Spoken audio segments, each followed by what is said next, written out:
మీకు దాచిపెట్టేదేమీ లేదు. ఉన్నది ఉన్నట్టు అసెంబ్లీలో మళ్ళీ చెప్తాను. నిన్న కొంత చెప్పిన, గవర్నర్ గారి ప్రసంగంలో సగం చెప్పిన. ఈరోజు ఇంటర్వెల్ మాత్రమే, విరామమే. మళ్ళా బడ్జెట్ పెట్టినాక 19-20 తారీఖులో మిగతా కథంతా మొత్తం చెప్తా.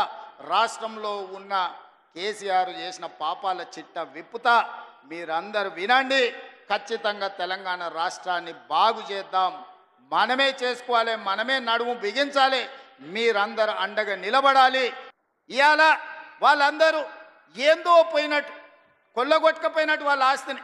తుఫాను వస్తే దివిసీమ తుఫాన్లో మొత్తం సర్వం కోల్పోయిన వాళ్ళు వెనకటికి మనకు ఊర్లలో కడుక్కునేటోళ్ళు వచ్చేటోళ్ళు ఈడ జర సీనియర్లు ఉంటే తెలుసు.